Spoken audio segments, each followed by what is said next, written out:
complex. So you can think of these rare diseases, the diagnoses are elusive.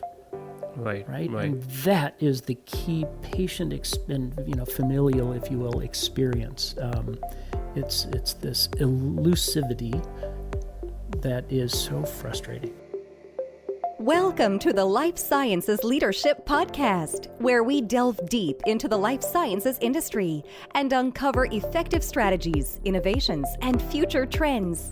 Your host, Axtria's Jasmeet Sawhney, engages highly acclaimed leaders in discussions focused on directing commercial success in the life sciences industry.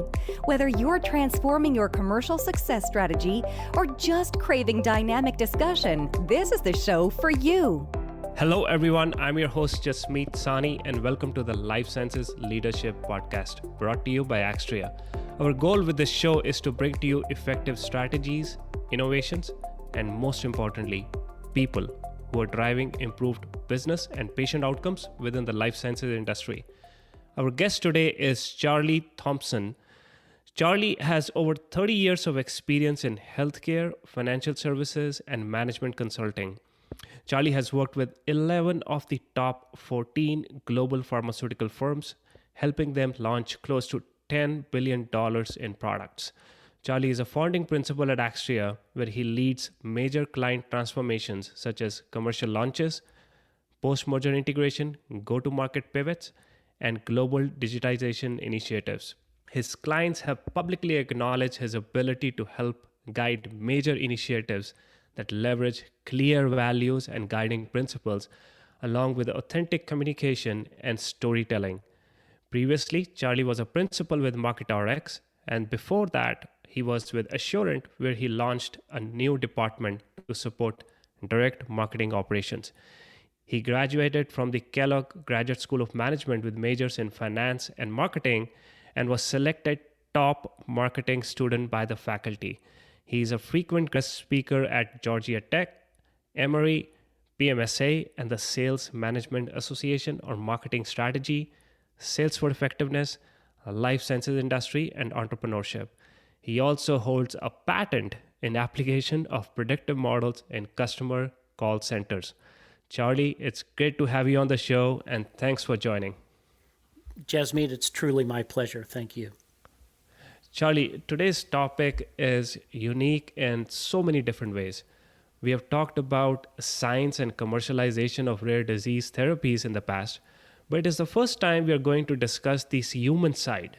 The first time we are going to talk about what a patient and their family go through, and the very first time we are going to discuss the devastating effects of rare diseases.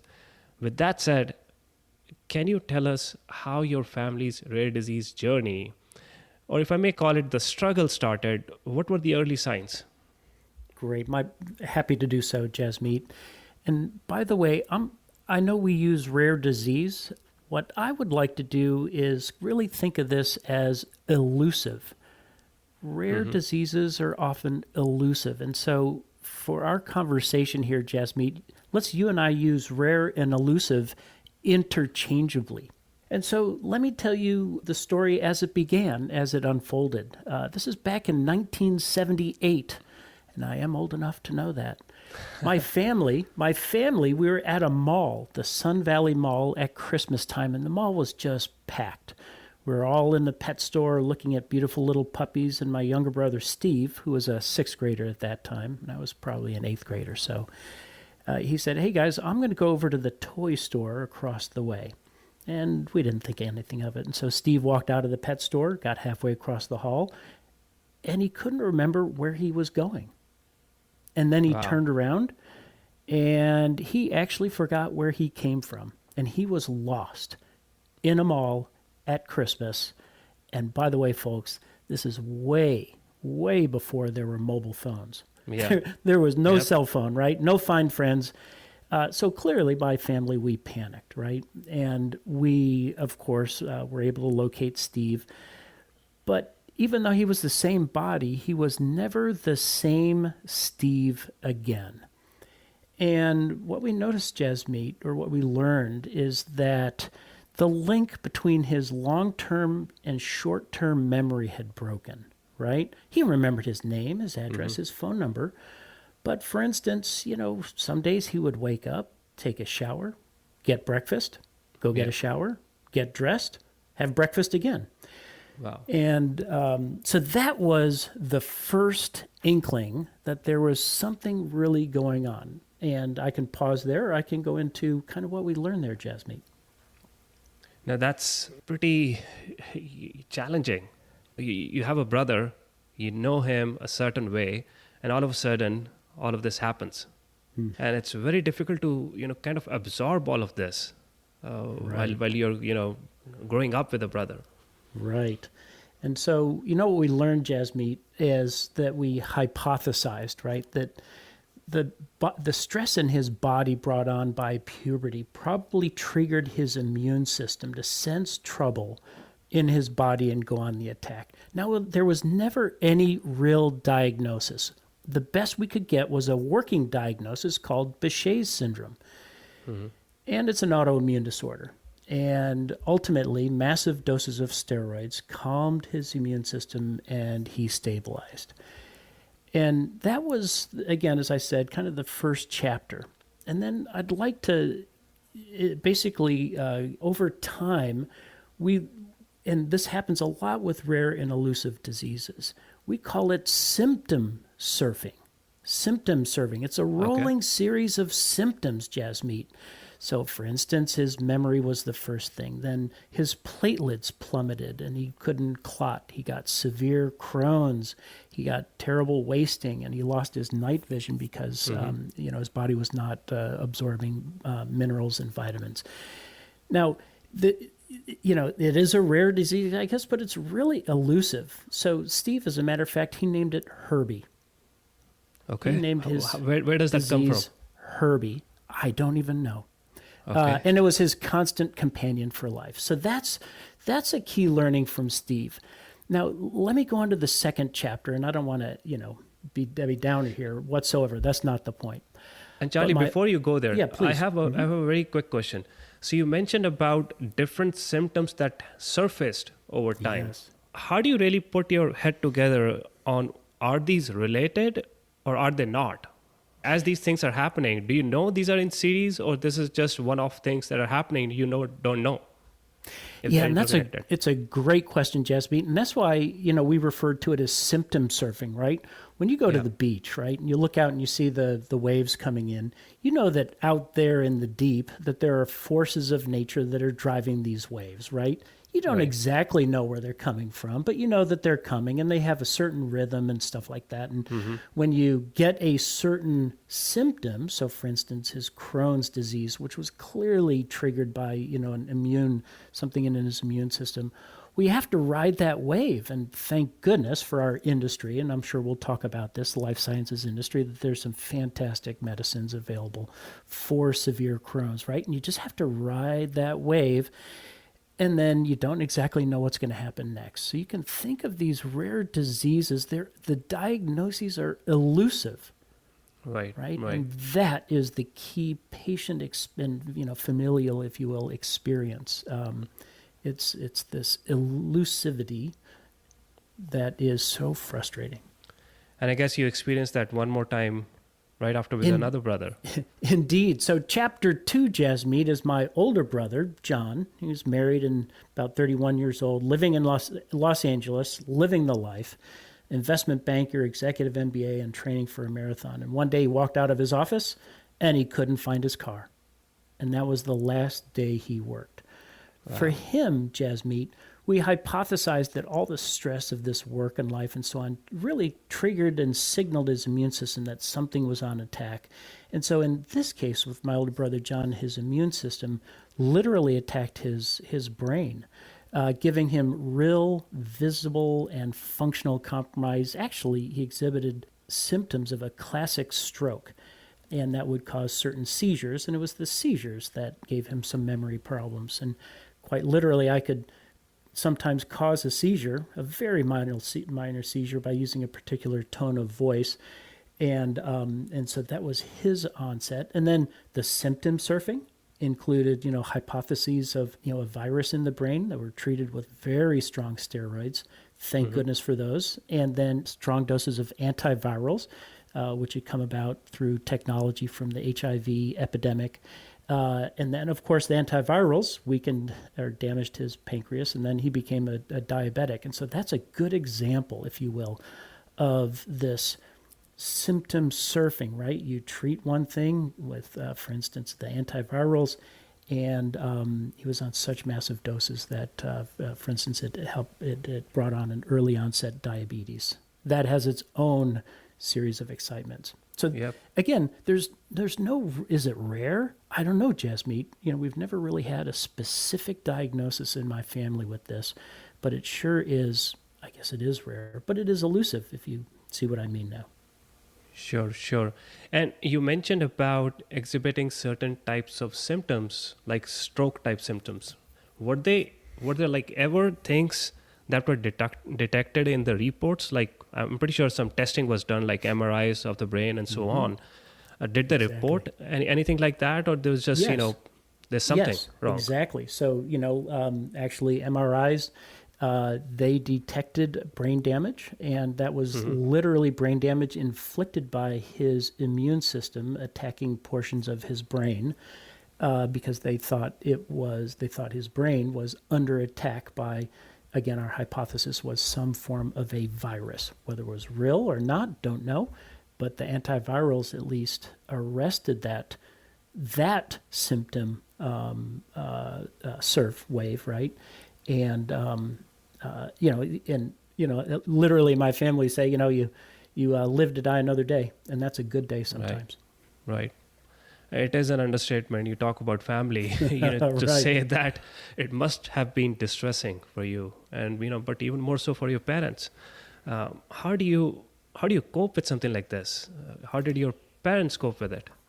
Yeah, and Jasmeet, this is I'm so blessed to have a great family, right? So I won the family lottery, right? In spite of this Russian roulette, right? Let's be honest. So my parents just unbelievably resilient. My mom was a nurse and unbelievably creative and very intelligent, and she was a great health advocate for my brother. I mean, a point of pride in our family is that her grandmother was the first female doctor in Illinois back in the buggy doctor days, right? And so there's this brilliance, this clinical brilliance that runs through the family. Clearly. Of course, it stopped at me. And I was about to say, I can see that in you. I'm not going there. And then, also my dad, he was a hard-charging executive, and so he took a sabbatical. And that's so that mom and dad could alternate nights at the hospital, because Steve was in the hospital for 4 or 5 months straight. And their goal was Steve should never wake up alone, and they made that happen. And then the last thing was just the community. I love this story. I didn't hear this until much later, but one of my dad's friends showed up at his office, and he's Mr. Sanderbray, Arnold Sanderbray, and he literally handed my dad a blank check signed and said, whatever you need, you fill it in, and I'll figure out a way to pay for it. And that check sat on my dad's desk until the day he died as well. Yeah, that's something. That is friendship. Yes. Now, Jasmeet, I wish I had that check. I've been looking for it for years. Yeah, you can at least frame it. That's something to remember. Yeah. And Charlie, to be honest, I can't imagine the struggle, because once you're going through it, and the families that are struggling, it is very, very tough. And for an outsider, it's not easy to understand that. And a rare disease is not something that just comes and goes. As you call, it's elusive. In most cases, it is something you have to live with forever, as in your case, your family's case. So I'm pretty sure it is still very hard for you. Now, one of the biggest challenges when faced with a rare disease, as we talked about it, is diagnosis. Patients get bounced from one doctor and facility to another. What was your family's journey like in trying to diagnose this disease? Yeah, absolutely. And Jasmeet, you nailed it, right? So not knowing or knowing that there's something wrong with you, right? Yeah. And not knowing what, it is truly awful. I liken it, as best I can imagine, to punching in the dark, or as I like to say, it's like water skiing in the dark. Everybody knows it. Well, not everybody knows how to water ski, but you can imagine water skiing, right? And imagine water skiing in the dark, right? Yeah. So at least in our family, having a diagnosis is amazing. But of course, in these rare and elusive diseases, there are lots of false positives and false negatives, false starts and so on, right? Right. And actually in my family, we actually had a joke that, for instance, my dad at one point, he needed open heart surgery, but we teased him that is just so diagnosable that you don't get any special attention, right? You got a diagnosis? Yeah, I'm sorry. Back of the line, right? Right. And, so anyway, it's likely probably that, my mom or from her side of the family, there's some form of undiagnosed, lupus or immuno syndrome going on. That's probably the best hypothesis we have. But again, in the absence of a diagnosis, you're really doing this symptom surfing. And I think it's really important for everyone, our listeners here, to understand that journey. And if you could imagine water skiing in the dark, that is very much the experience that, and I won't even say it's patients, it's our neighbors and friends and loved ones. That is their experience as far as I can tell. Yeah, and not knowing means you don't know what's coming next, what's going to happen. Even if you have a diagnosis of something which is very, very critical and devastating, but you at least know what you got. Here, you don't know what's going to happen tomorrow morning or next moment. We trust me, everybody prefers to water ski in daylight. Yes, yes. Right? Yes. And it's a very interesting perspective of having a diagnosis. You talked about your dad needing an open heart surgery, and that's a blessing, you said. So exactly. It's a very interesting perspective. Yeah, yes. That's an engineering problem. Right. Charlie, now I'm really nervous about this one. How is your family doing now? Oh, hey, well, thanks for asking, Jasmeet. And as I said, I won the family lottery. Unfortunately, in December 2019, my younger brother, Steve, he's the one that lived with Herbie, right? He actually got pneumonia and was intubated and passed away just before Christmas of 2019. So sorry. And then 12 months later, early 2020, my older brother, John, he actually fell down the stairs at his apartment and passed away in that accident. And it's likely that he had a diabetic low point or whatnot, and just fell. Now, Jasmeet, as I said, I've won the family lottery and all that, but there is tremendous grace in all this. It's tough to know, right? But for instance, think of my brother Steve. If he had been ill 4 to 6 weeks later, that takes us into early 2020 in COVID. And something, he was immunocompromised and he taught in schools. Yeah, absolutely. COVID probably would have ended him. And then guess what? In COVID, you know how many people died alone? Yes. In the case of Steve, our whole family was there to send him off on his new journey. Yes. So there is grace. And then, for my older brother, John, perhaps the grace is in the timing of this, right? That, the next chapter for John was going to be, probably putting him into some form of assisted living. And he's a very proud, energetic human being. And that would have not been a happy outcome. So I don't know if there's grace, but I see grace in this. So thanks for asking, Jasmeet. Yeah, no, so sorry to hear that, Charlie. And it's amazing, as our parents and have always told us, count your blessings. And this is a great example. What you just shared. Yeah. You are thinking back and trying to imagine if Steve had lived a few weeks more and what could have happened.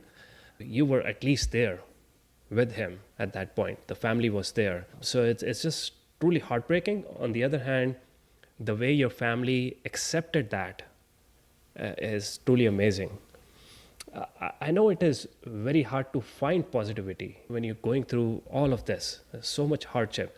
But I do want to ask, have there been any bright moments or anything that you have been thankful about? I know you're thankful about the family, but in terms of the medical fraternity and the industry, the healthcare industry, what is it that you're thankful about? Oh, absolutely. And Jasmeet, this is part of the reason why I do what I do, work in the life sciences industry with great passion. I've seen the miracles that this industry does, not only the healthcare providers, brilliant caregivers, Dr. Stu Leonards, Dr. Wu Daisy, visiting angels abundantly, but also as I've gone through these, symptom surfing, there are so many medications that have come out of this industry that have literally prolonged the life, not only of my family, but of many others. And then also within my family, Jasmeet, boy, did we laugh a lot. I'm sure that helps. I'm sure that helps. That's so good to know. I guess there's always more good than evil, and most people go out of their way to help. Mm-hmm. And of course, having a strong family bond like yours is even more important. Now, let's talk about the pharma business. Mm-hmm. Why hasn't pharma made as much progress in finding cures for rare diseases or elusive diseases? Clearly, patients are hurting. Is it because there are not enough of them? Well, I think it's for all the reasons we talked about, Jasmeet, is that a lot of these are elusive, and the state of the art is forever advancing, right? I just think of all the wonderful things the tools we have now available to treat HIV. Now it's largely a chronic illness, and the amazing advances in cancer with CAR T and so on. So the industry is advancing. It's just really hard with the fixed cost of developing drugs to really have a good value proposition or an economic model. But I as we think forward, right, I think these days are coming that the engineering in life sciences is going to enable the industry to bring more specific targeted drugs to therapy or to market much faster, and that translates into reduced cost overall. Still very expensive medicines because they have a very small population, but I think that the industry is absolutely transforming. I think we're on the dawn of a golden age in life sciences where we have learned, or are learning, I should say, to engineer biology. And I think the COVID vaccine is, oh my goodness, the most tremendous example of that. Sequencing the DNA 48 hours later, at least having the blueprint of a vaccine, unbelievable. I think that's a harbinger of great things to come, and we're literally on the dawn of a golden age in life sciences because of that. Yeah, so there is a silver lining, right? And what you said, the progression is just so much of promise for all the patients and the humanity. And I guess that's where your passion comes from, that hope and that perseverance and where the industry is moving. Charlie, my last question is about your profession. And you touched upon this. After all the pain your family has been through, you still choose to be in the life sciences business. Many of the people in your situation might blame the industry for not making enough progress. On the other hand, you have dedicated your personal life to this industry. Why? Well, I think I absolutely, truly believe in the mission of the industry. And I guess, firsthand seeing, healthcare at work so intensely, it's like, well, why would I not throw my humble, small contribution while I'm here on this earth to this great endeavor? And Jasmeet, make no bones about it. I'm not at the bench curing cancer, right? Right. But I do look through the Excel spreadsheets and the PowerPoint presentations that I see and touch, and I look through those and I see real people. And if there's one message I think that I'd like folks to take out of this podcast, Jasmeet, is that let's look through the day-to-day work and our day-to-day contributions And just remember that there are real people out there that patients, right? Real people out there that we're touching. And, it's a long line between me and a patient. I make, no illusion about that. But in my own little way every day, if I'm able to push a couple more rocks up the hill, that's a good day, Jasmeet. Yeah, we all have to do our, little bit that we can do to contribute towards the bigger cause. Thank you so much, Charlie. Thank you for sharing your journey. As I always do, I would like to summarize our discussion so the audience has some key takeaways. So what I understand is, 1, rare diseases are hard on all levels. They're devastating for the families and extremely difficult to diagnose, treat, and manage. 2, we must understand patient and their family's journey to be able to better help them. In your case, you had several people who helped you on the practitioner side. On the pharma side, it seems we need to do a better job to understand the patient journeys. And 3, there is a silver lining. Many of these diseases can now be diagnosed, and as industry's focus shifts to rare and orphan drugs, there is hope that we'll soon have a cure for them. Is there anything else you would like to add to the summary? No, Jasmeet. I really appreciate the time. Charlie, as always, it is really inspiring talking to you and learning about how you have converted your hardships into a purpose that drives your work. The fact that your family has gone through so much with this rare disease and you still remain a believer just leaves me in awe. I hope our industry in general can try to understand more about patients and their struggles so we are able to design therapies that will help them. It's been an absolute pleasure chatting with you. Thank you so much for joining us today and sharing your personal story. Thank you, Jasmeet. And to the audience, there is no doubt you are the most important part of the show. We would love to get your feedback and any recommendations on leaders we should invite on the show. Thank you so much for listening to this episode, and I hope you will tune in for the next one. Thanks for joining us on the Life Sciences Leadership Podcast. If you loved this episode, please share with friends and subscribe on your favorite streaming platform. For more information, visit lifesciencespodcast.com. Until next time.